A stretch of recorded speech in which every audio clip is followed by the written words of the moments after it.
Okay, so let me get this panel started. So welcome everyone. Good evening, good afternoon, or good morning to all of our speakers and participants around the world.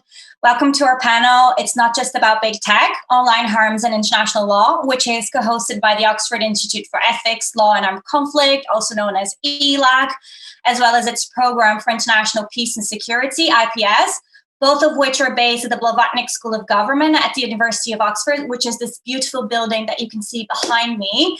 My name is Talita, and I'm a research fellow with ELAC, and I'll be one of your facilitators for this session, alongside my colleague Tsvetelina from Benthem. But before we get to the substance of today's session, I just wanted to say a few words about ELAC, IPS, and the research that served as inspiration for this panel. So first of all, ELAC is an interdisciplinary research institute that looks at different aspects of armed conflict from the perspectives of law, international relations, and philosophy. And its mission is mainly to strengthen law, norms, and institutions to restrain, regulate, and prevent resort to force. And ELAC is nicely complemented by its Program for International Peace and Security, IPS, which was created precisely to look beyond issues of armed conflict into other threats to democracy, human rights, and the rule of law, including when these occur in or through cyberspace or other digital means, which has become so common right now. So to achieve all of those aims, we work in partnership with other academic institutions, intergovernmental organizations, governments, the industry, and civil society groups in and outside of Oxford. And this session really brings together two key strands of our ongoing research. On the one hand, ELAC's project on cyber due diligence, which looks at the obligations of states to behave diligently or with due care in cyberspace. And on the other hand, IPS's research into atrocity prevention, and that is the legal and policy efforts that we need to address the root causes and the more direct drivers of atrocities and other human rights abuses. And in particular, the inspiration behind this panel really comes from a project that seeks to identify the challenges on the one hand, as well as the opportunities on the other of new technologies in tackling atrocity risk factors, as well as other threats to liberal democracy, which have been triggered or compounded by this COVID-19 crisis. And these risk factors or threats include social and economic inequality, discrimination, incitement to hatred, and on the other hand, the curtailment of free speech and the violent repression of fundamental rights and freedoms, all of which now seem to be on the rise, as we have seen with some governments' responses to the recent waves of anti-racism protests, for example. So the idea really is to make international law, and in particular international human rights law, more down to earth, really more accessible to individuals and governments on the ground who are facing this heightened risk of atrocities and human rights abuses during this crisis. So we really want to reach out to real people in the real world. And to do that, what we want to do is harness the best that digital technologies have to offer us, which is to enable us to connect with individuals and groups around the world to promote e-educational campaigns and to try and bring more awareness into issues such as online hate speech and disinformation. So basically, we want to fight the misuse of technology with more technology. So today's discussion and this project as a whole, they couldn't be timelier as they occur against the background of a surge in harmful cyber operations that have taken advantage of our dependence on the internet and on other digital technologies, now more than ever during this pandemic. And this diverse landscape of online harms has been marked not only by hate speech and disinformation, as I mentioned earlier, but also digital surveillance, electoral interference, and a wide variety of malware attacks such as phishing, ransomware, and fully fledged distributed denial of service attacks, all of which we're going to cover today, hopefully. So most notably, these operations, they have targeted, as you probably know, hospitals that provide frontline medical care to COVID-19 patients, as well as facilities that are involved in efforts to produce and develop a vaccine for the disease.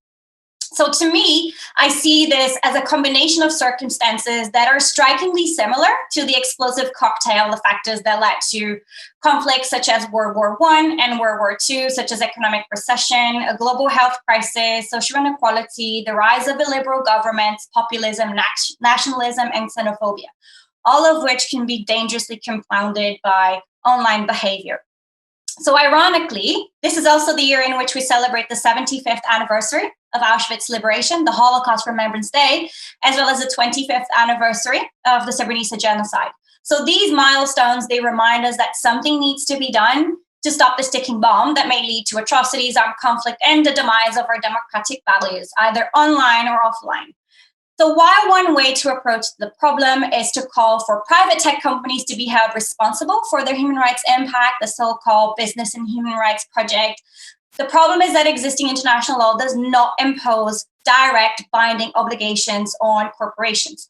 So to be sure, big tech companies such as Facebook, Amazon, and Apple do wield a lot of powers, especially now that we rely on them more than ever. And it's for this reason that yesterday we saw some of their bosses being questioned before the US Congress. But states, they can and they must do something to prevent, to stop, and to redress online harms that these corporations cannot or do not avoid themselves, including by requiring private companies to do their part. So for this reason, what we want to do in this session is to call attention to another route to tackle online harms, which consists of the set of obligations that states already have under existing international law to prevent, halt, and redress online harms. So to discuss those issues, we have today with us Antonio Coco, who's a lecturer in law at Essex University and a visiting scholar with us at ELAC, who will discuss our research on cyber due diligence. Very exciting. We also have Agnès Callamard, UN Special Rapporteur on Extrajudicial Summary and Arbitrary Executions. She's also director of Columbia University's Global Freedom of Expression Initiative, as well as the executive director for the NGO Article 19. Neutze, who's Senior Director for Digital Diplomacy and Head of the Cybersecurity and Democracy team of Microsoft, and Harold Hongju, Sterling Professor of International Law at Yale and former legal advisor to the US State Department. So unfortunately, Alexa Koenig and Federico D'Alessandro, they weren't able to join us today, which as a silver lining leaves us a little bit of time for questions. So just one reminder, the conversation continues tomorrow with an expert workshop on the protection of the COVID-19 vaccine, where we will discuss the Oxford Roadmap to International Law Protections of the Healthcare Sector during this pandemic. And you can follow these developments on ELAC's website, www.elac.web.ox.ac.uk.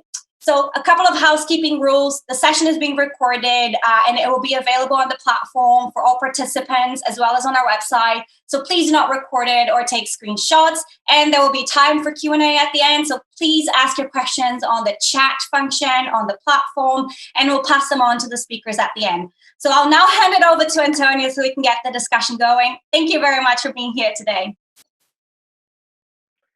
Thank you, Talita. And it's very fitting that I'm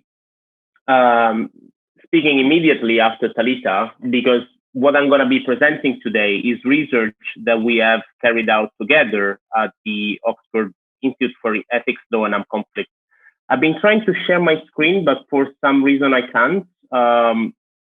Is this something that has been disabled? Oh yeah, now I can. Thank you. And it should work. And here we go.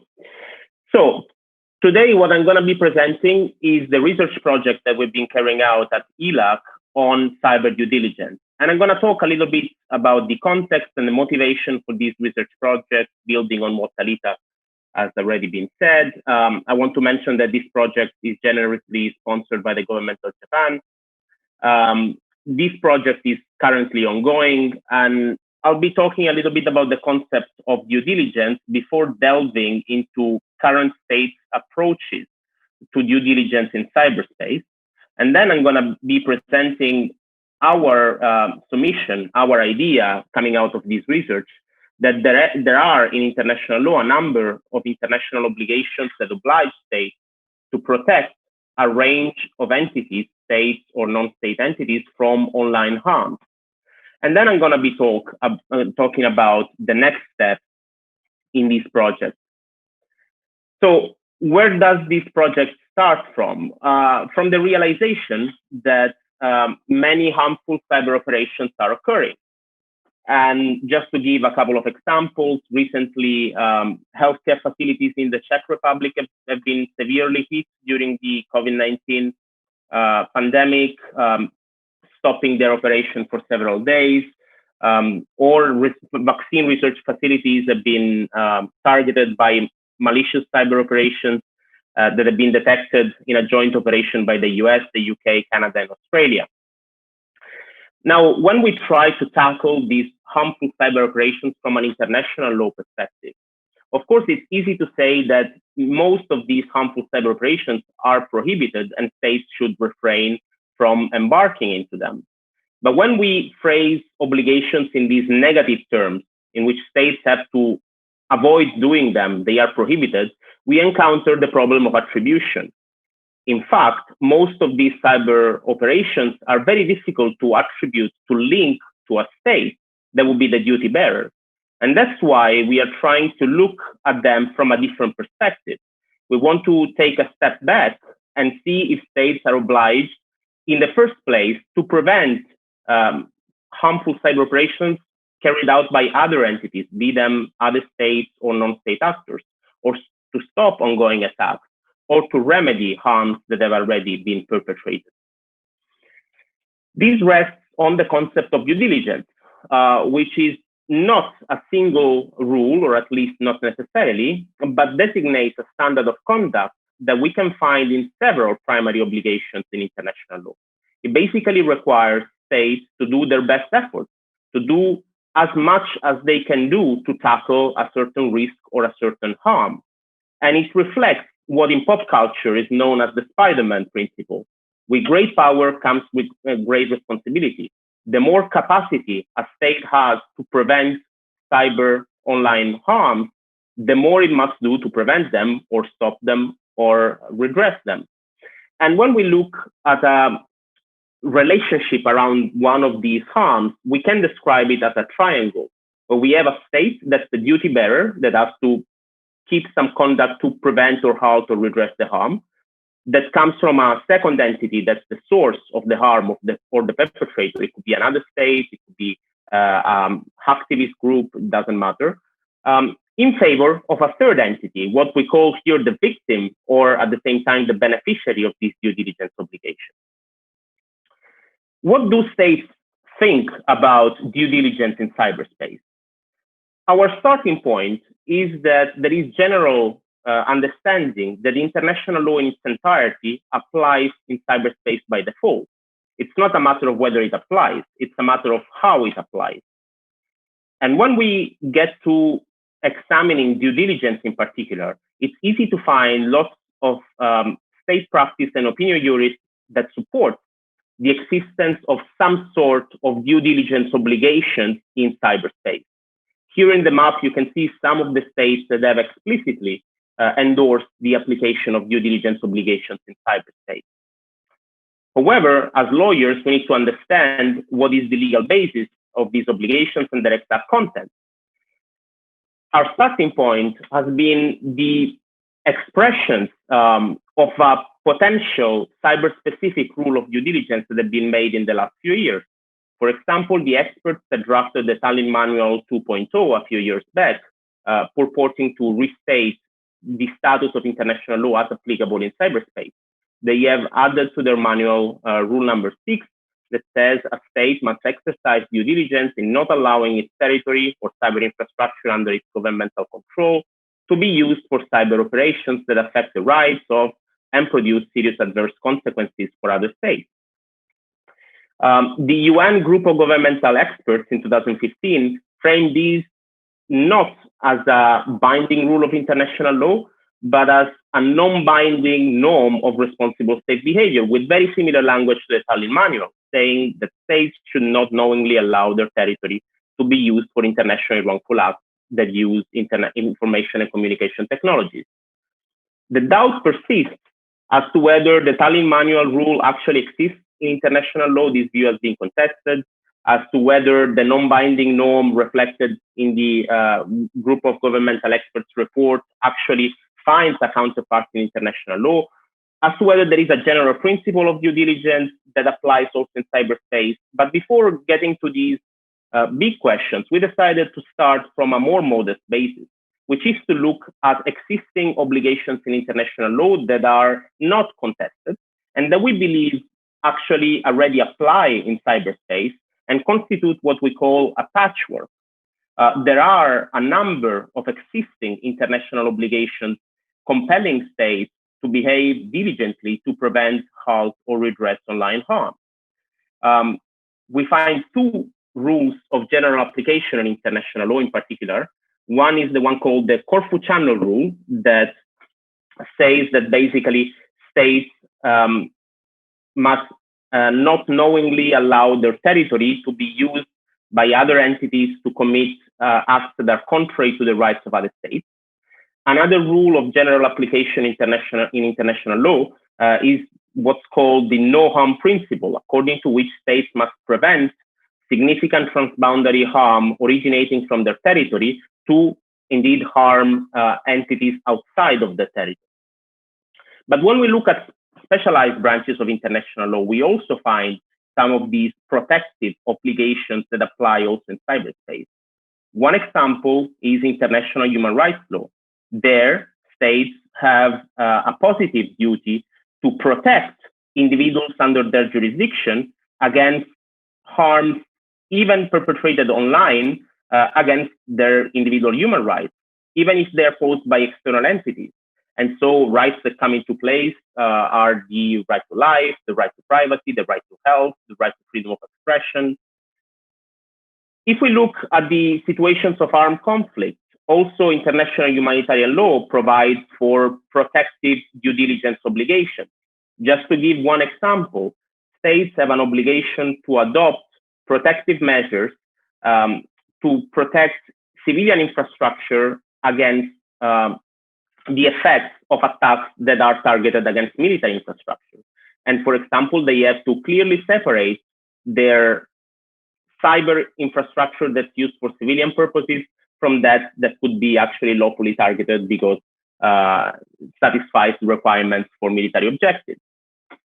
So where does that leave us at this stage after having identified these obligations? Well, our research continues.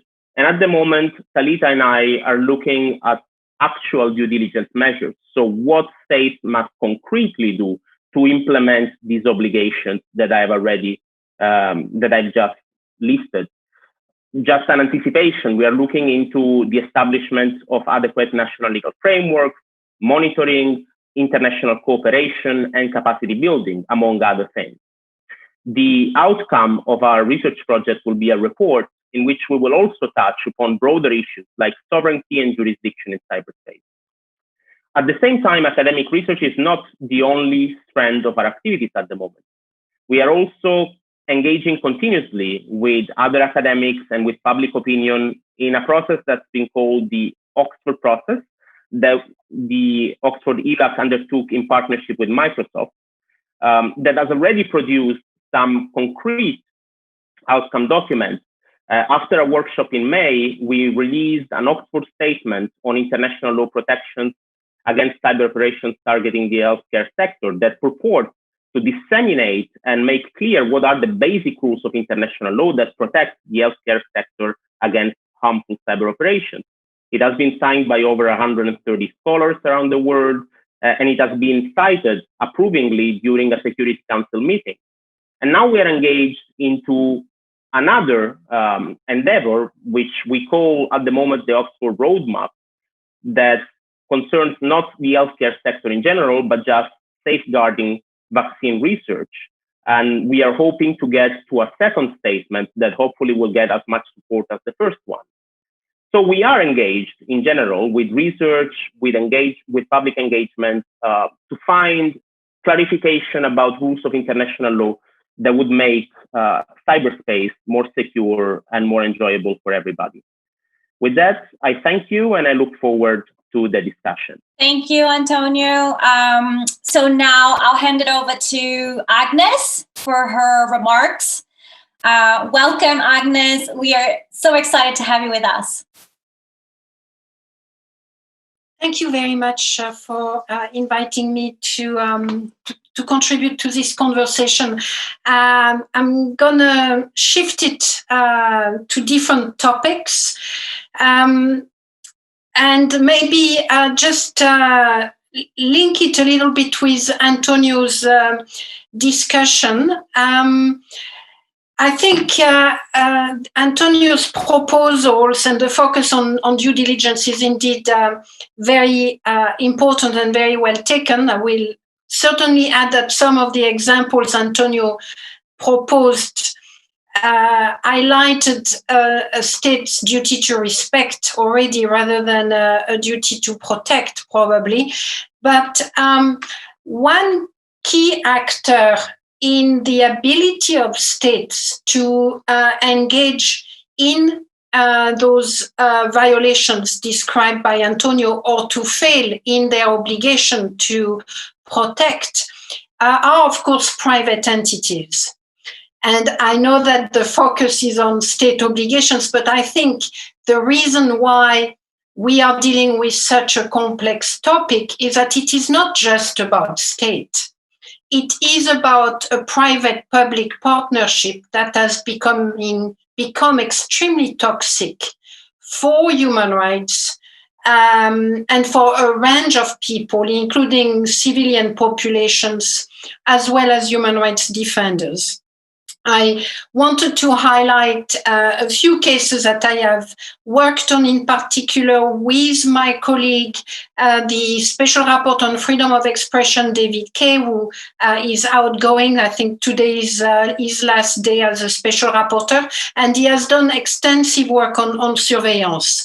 And this public-private partnership between states and private company, such as NSO, because it's very often mentioned, means that individuals have been targeted for surveillance for the purpose of course, collecting information about them, imposing threats and fears on their public expression, but also for the purpose of planning far worse outcome in terms of life, including abduction and killing. We are well aware by now of the case of Omar Benaziz, who is a Canadian resident and a Saudi dissident who has been on multiple occasions threatened by the Saudi authority, and I think is currently under protection, and whose phone was hacked. We are aware of the situations in Mexico, where again the NSO spyware were used by the Mexican government to spy on a journalist. Most recently, it is a Moroccan journalist who has been under surveillance through a so-called technique of network injection, and who is indeed now facing detention, is in fact detained, I think, as today still. And these are just some example of the collusion between private firms and states. I've also worked on the case of Jeff Bezos, who is not a human rights defender, but is a well-known entrepreneur, as well as the owner of the Washington Post, and his phone had been hacked, probably through a WhatsApp, a video sent through WhatsApp and originating from Saudi Arabia. So those examples, first of all, of course, are examples of human rights violations against freedom of expression, against the right to privacy, all the way to the right to life. One. Second, they are being implemented through and by states and private companies, in this case, NSO.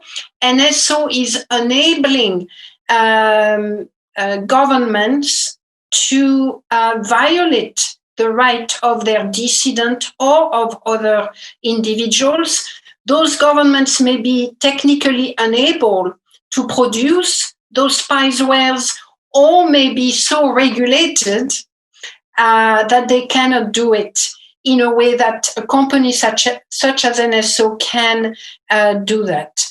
The techniques being used is becoming more and more difficult to trace, as we know.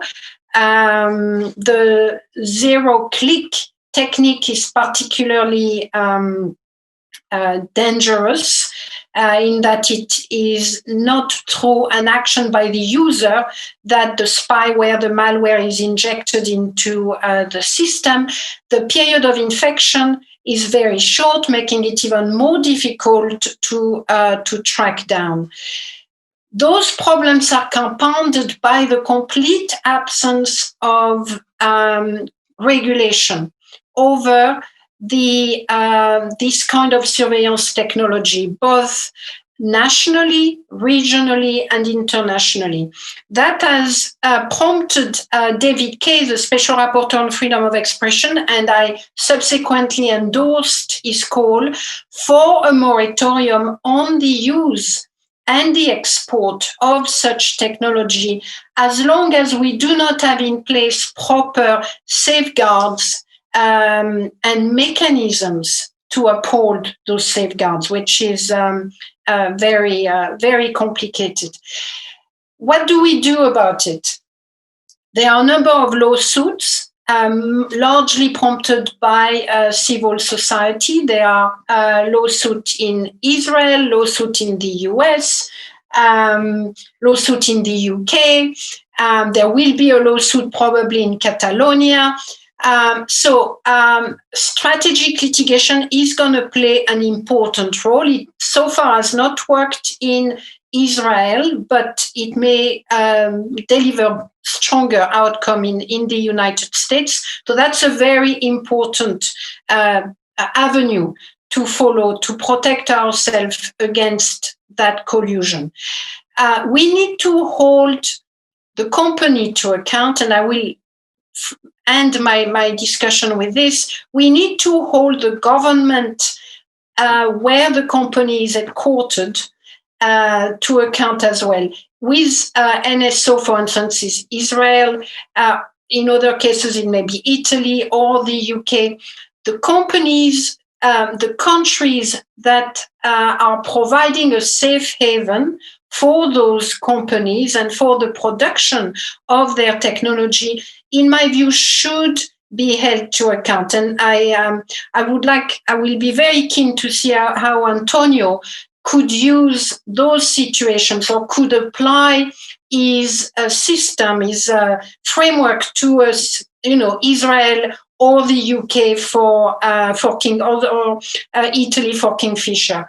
So that's the first thing. Second, and I do not want, of course, to go against the topic of the discussion, but I think we cannot avoid looking at the responsibility of the private actors. And the complexity of the issue we're dealing with is because there is a public-private partnership. Is because there are private entities that are extraordinarily powerful in technological terms, and whose business model is actually to be toxic. It is offering a product whose toxicity makes it more appealing to government. And in the same way that we try to regulate environmental or corporations that are destroying the environment through their toxic product, or at least we're trying to regulate their sale and export. I think the same logic applies to those private companies whose mere purpose is to sell toxic for human rights, toxic technologies. In my view, I've done quite a lot of research on the responsibilities of non-state actors, including corporations, and particularly cyber corporation in the cyber world. In my opinion, in view of the privatization, the accelerated privatization of that kind of technology, I do not believe that we will manage to regulate, curtail, and prevent its most destructive impact without finding a way of holding those private companies directly accountable for the human rights that they are either violating directly or that they are allowing or enabling to violate. In my opinion, we also need to be exploring and moving way beyond the notion of ethical or moral responsibilities of those corporations, and really place far greater energy in building the mechanisms and the court to hold those companies accountable for human rights violation. Thank you very much. Thank you so much, Agnès. This was a very inspiring talk and presentation. And now we have Jan presenting. Jan, can I hand it over to you? Thank you very much, Talita, and thank you so much for inviting me to participate in this great panel. And I think we are trying to cover a number of really important subjects that really each of them bring a lot of complexity. I think that isn't easily addressed really by any one stakeholder group. And I think the thing that brings them together in a way is precisely the fact that we need to think about solutions in a holistic, in a multi-stakeholder kind of way. And that relates to the work that Antonio, I think, was describing when it comes to understanding what the rules of the road should be, both for governments as well as for private sector in cyberspace, and getting much greater clarity in terms of what where the red lines are and really what it should be out of bounds. And it also, I think, in many ways applies to what Agnès was just describing. And so let me maybe just take a step back and describe briefly from a Microsoft perspective where we try to engage and contribute to these discussions. One of the things that gives us great pause and great concern, frankly, is the fact that cyberspace continues to be exploited by a range of bad actors, including a range of governments who are developing offensive capabilities and are essentially using those capabilities almost with impunity. And we find that to be of significant concern because at the end of the day, unlike more traditional spheres of conflict, like air, land, and sea, as well as space, at least to a great extent, cyberspace is a shared and integrated domain where private and government and military networks oftentimes intersect. And it's very difficult to protect civilian critical infrastructure from what could be considered military or espionage operations.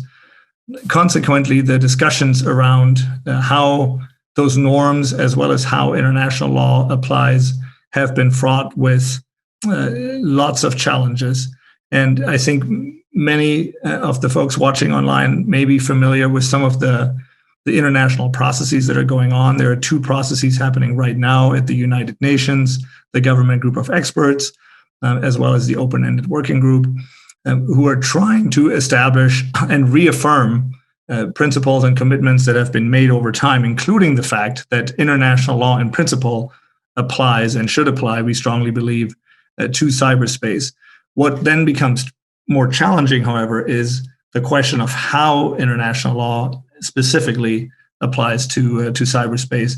And this is where I think the project that you all are leading and that we've been privileged to partner with you on plays such an important role, trying to actually bring together a diverse group of international legal experts from around the world to look at a discrete set of problem areas as they relate to cyberspace and offensive capabilities, as well as areas that need protection, such as the healthcare sector, which could not be more timely, and then trying to come up with a set of principles on the basis of existing international law that would allow, I think, the global community, that would allow nation states as well as private sector actors to attain a much greater degree of clarity.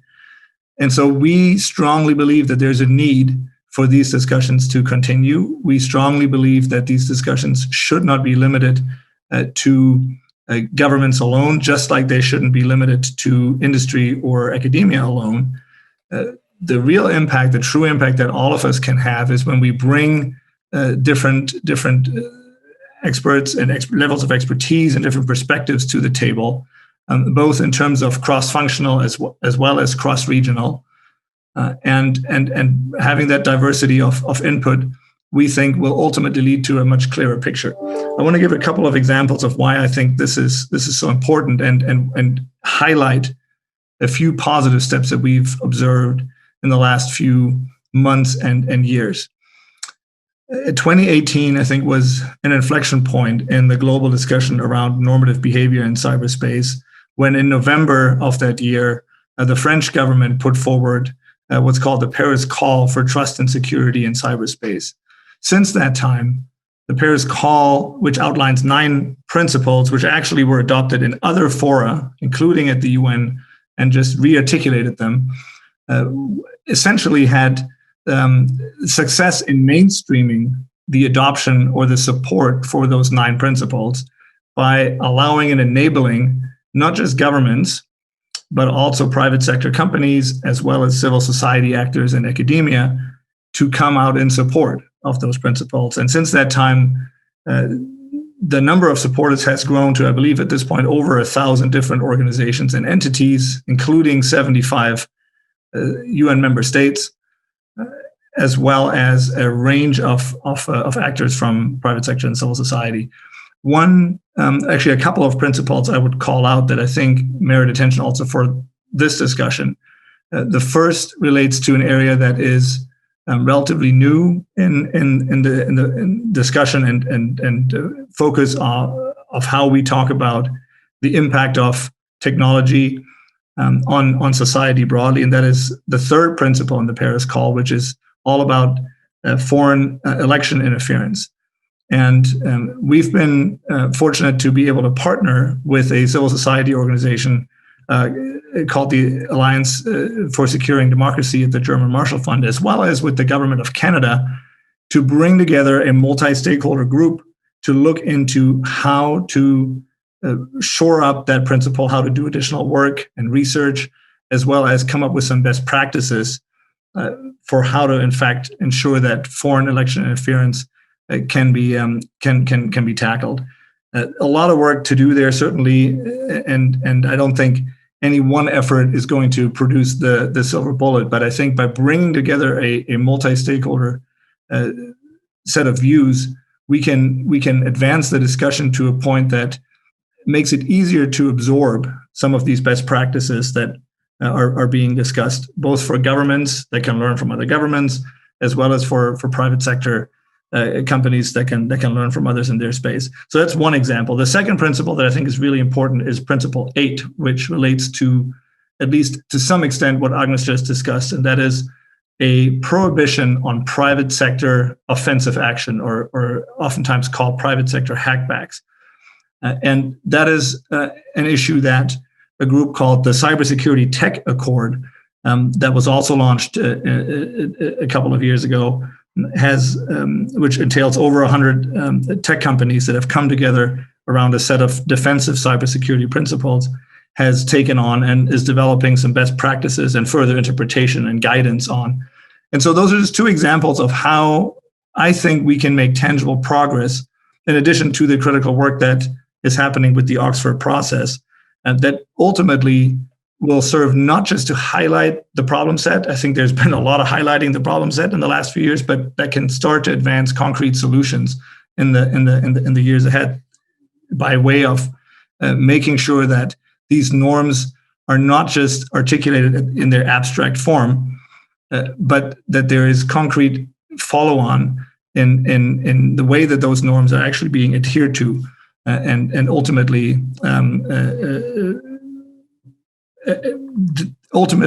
there needs to be, of course, a process whereby those that violate the norms are being held to account. And maybe we can talk a little bit about the importance of accountability in this space as well. But I'll leave it there and look forward to the discussion.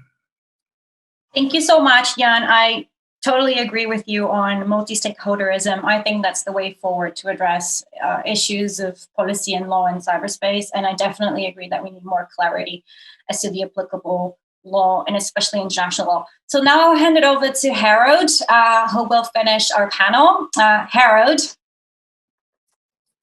Thanks, Talita, and thanks to all the panelists. So the topic of the panel is online harm by states in violation of international law. We've heard about surveillance from Agnès, focusing on mostly the private side. We've heard about vaccine research and medical attacks on medical facilities by Antonio. And we've heard a general discussion about these issues with a number of the examples given by Jan. I want to bear down on the last of Jan's examples, which is online electoral interference, which is obviously a subject of huge concern here in the United States, less than 100 days from a critical election. And it's also something that's raging around the world. At Princeton, a study showed that there have been 53 influence campaigns about elections in 24 countries conducted in the last 5 years by Russia, China, Iran, and the Saudis, and that since 2013, Russia has conducted nearly 40 election influence campaigns against 19 different countries. What exactly is encompassed in online electoral interference? We are talking about state action where the attribution requirement is satisfied, but it's also then based on a web of activities: damage to machines, theft or manipulation of electoral data, influence operations. So if you look at the 2016 US election, it's been shown that the Russians engaged in cyber intrusions into the Democratic National Committee's computers. They disclosed emails to WikiLeaks. They distributed emails to the media and social media, but not those of the opposing party. They used bots and trolls to spread fake news. They used malware for disruption and corruption of computer data. And obviously now there's other kinds of tools that have emerged, including deep fakes and other technological advances with AI. Let me just focus on three questions: why, what, and how. Why address these online electoral interference with international law? Then what are the rules of international law that should apply? And then how to enforce or use norms to target electoral interference. So why international law? Obviously, international law is not the only or even primary way to address online electoral interference. Criminal law, domestic criminal law can do it. In fact, Robert Mueller's special counsel indictment of the Internet Research Agency showed one way in which domestic law can be used. There are also a number of other domestic devices that can be used against private actors, which goes to Agnes's point. But the truth is that most of it can be done by domestic election regulation, which in the United States, most of it has not passed. There are 3 election security bills pending before the US Congress, which will not get voted out before the election. A second way to address it is through election technology. Ironically, here, the safest way to have an election where you count all the votes is to go back to the future to paper ballots or modern domestically produced machines, to use optical scanners that are less vulnerable to foreign interference, and to disconnect your electoral infrastructure from the internet. But as everybody knows, we're in a pandemic. And so at the time when we most need reliable secure online electoral processes so that we could go back to these mechanisms is precisely the time when people are less inclined to use these or wait in line for 4 hours to file a paper ballot. This is what brings us then to international law as a necessary piece of this patchwork. So what international law rules are violated by online election interference? Let me mention 4. First, obviously, human rights law, particularly the bundle of rights that make up democratic governance law, or what Tom Frank called in 1992 the emerging right of democratic governance. The idea you have a right to universal and equal suffrage, free secret voting, no discrimination against voters, candidates, or parties based on ethnicity, race, religion, or political opinion. And then all the activities which underlie elections: citizen participation in public life through free expression, freedom of assembly, freedom of association, freedom of travel, equal treatment, lobbying, grassroots organizing, union activities, independent data collection, and public education.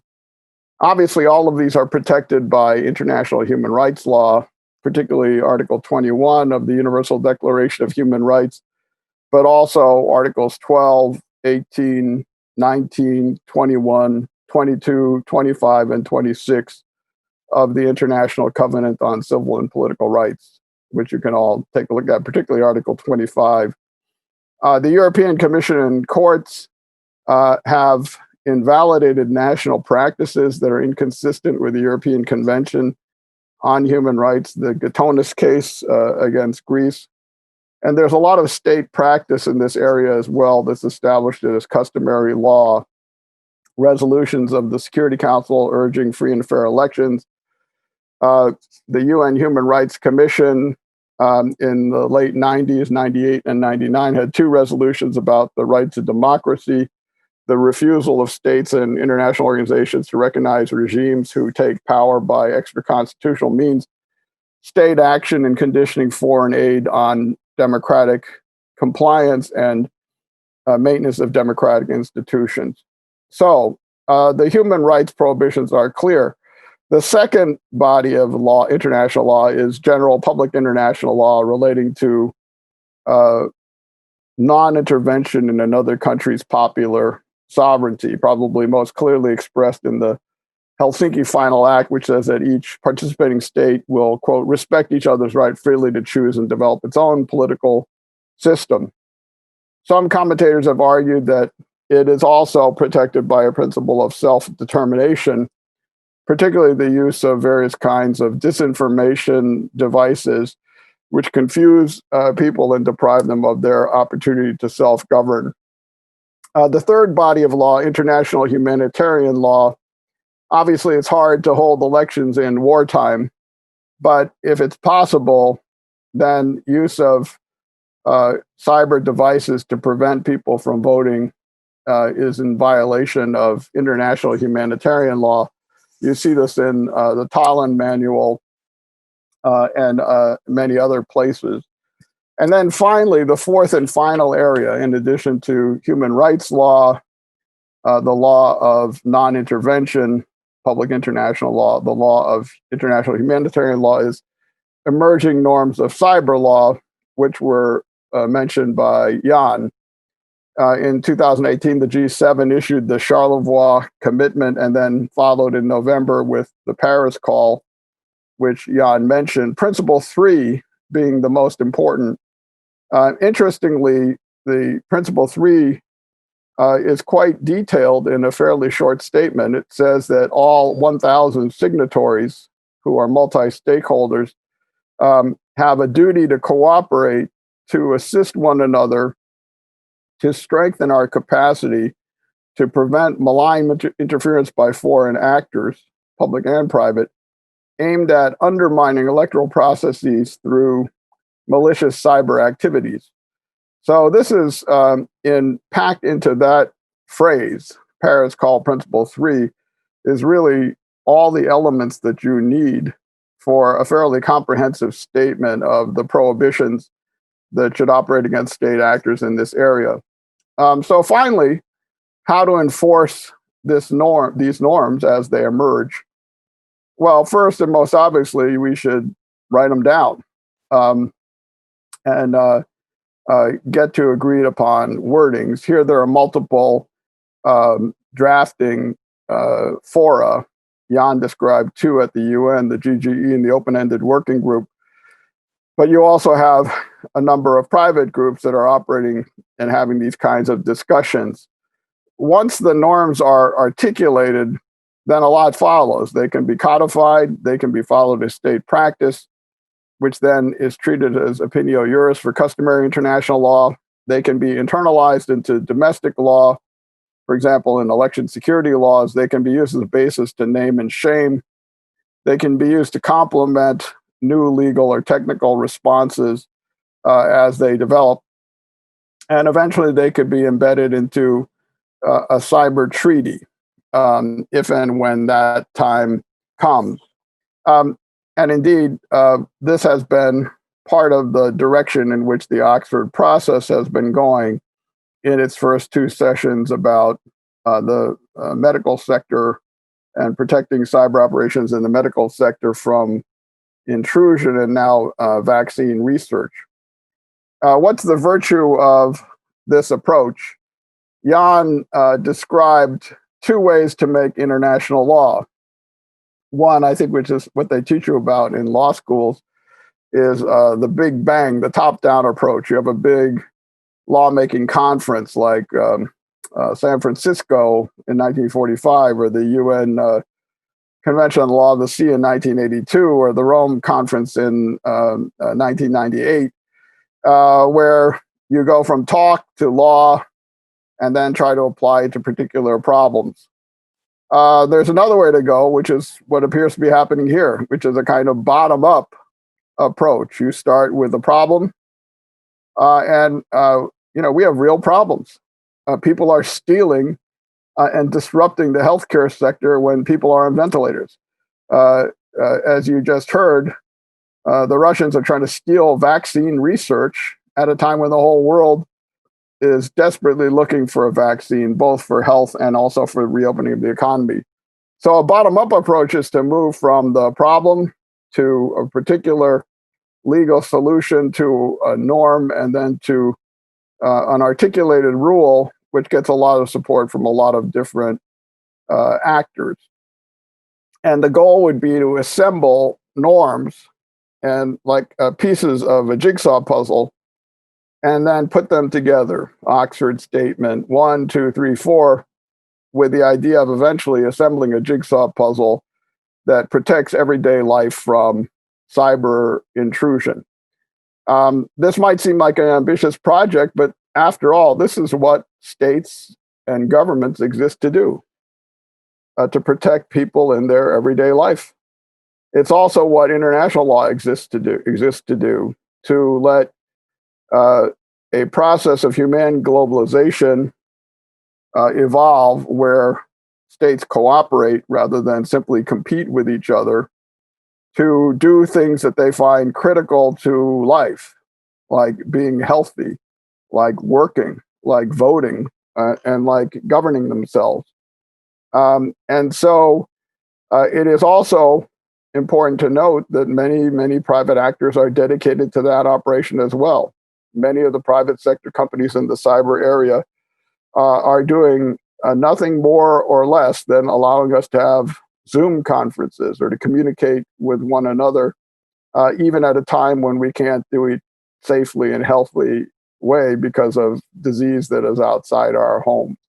So that's where I think we come down, that if we're talking about the broad issue of mitigating through international law online harm caused by states, online electoral interference is an excellent example. There is a range and package of malicious activities that can be identified. It can be addressed by a package of remedies, including domestic law and technological changes, but international law is a critical element of that. The bodies of law exist: human rights law, humanitarian law, non-intervention or public international law, and emerging cyber law. And enforcement mechanisms are available once the norms can be clearly articulated, and especially through the kind of bottom-up approach that we've been talking about here. These are, I think, very meaningful activities for international lawyers. It requires them to work with people who know about other things that they don't know about: election law, election mechanisms, vaccines, how ventilators operate with their computers in their hospitals. But it's also an area where I, as an academic and someone who is in the government, feels that a lot of cooperation is possible at the private level, even when governments are daily making mistakes at the official level and how they cooperate with one another. So I'll stop there. Thank you. Thank you so much, Harold. I completely agree with you on the need for articulating those rules, those international rules that apply, not just for states and private actors, private companies to know what they must do, but also for us individuals to know our rights. So that's also one of the values of having rules written down, not just for states or big powers, but for us ordinary individuals. So I think Tsvetelina has a few questions from the audience for the speakers. I'll hand it over to her so she can ask them. I think there is one especially for you, Harold. Thank you, Talita, and thank you all for these excellent remarks. There are two specific questions from the audience. The first one refers to the presentation by Harold, which is about the operationalization of these rules. What was pointed out was the consent-based system of jurisdiction of the International Court of Justice. So the question goes towards the operationalization aspect of these rules and how you see this development. And I'll also ask a very brief question, which is for Talita and Antonio, which pertains to the RUGI framework and the way that it has been incorporated in the European Union regulation, and whether you consider that this attempt at regulation of ICTs is sufficient. Yeah, so I'm delighted to give a short answer since it involves my life's work. My view is that international law can be viewed horizontally and state-based, in the pure Benthemite sense, that states develop and contest issues of international law as the only actors who do so, and that they address things at an international plane. International law in the strict sense. I actually think that international law is enforced vertically by multiple actors developing norms and then internalizing it into state behavior, private behavior, establishing norms, and then using every available opportunity to, in an ongoing process, to internalize these rules into ongoing standards of conduct. I mean, how do we get people to wear bicycle helmets or recycle or do any number of a million other things? It's not through bringing cases at the ICJ that involve the other side to consent. It's through getting norms established, internalizing them as behavior, and then making them default standards of behavior that start to become domestic law in every country in the world. And I think that's the approach that's being suggested here. Every country in the world wants to have the vaccine not stolen from its people. And every country in the world wants their healthcare sector to operate without somebody using cyber techniques to destroy the operation of their ventilators. They want protection in their everyday life, and they demand that from state, local governments, from private hospitals, from the manufacturers of the computers in their hospitals.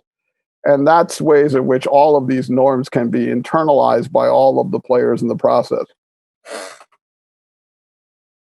Antonio, you want to answer the question, or no, leave it for another time? I think there is no time, so I would say that it's just a starting point, the guidance issued by the European Union, but more must be done. But then I leave it to you, Talita. So on that note, I want to thank all the speakers and participants who have watched this talk. The discussion continues offline. We have ongoing discussions on this topic. And I just want to say that, to me, the lesson that comes across from this talk, from all the presentations that we've seen, is that International law is for states, it's for private companies, but it's also for us individuals in civil society. And there is a lot that we can do with it in our hands. So please join us in helping to push forward this initiative and to put pressure on states and on private corporations to really comply with their obligations on international law and domestic law. So there's much more than we can do as individuals, as civil society. So that's it. That's my message. And thank you so much for watching. And hopefully we'll see each other sometime in the future. Thank you.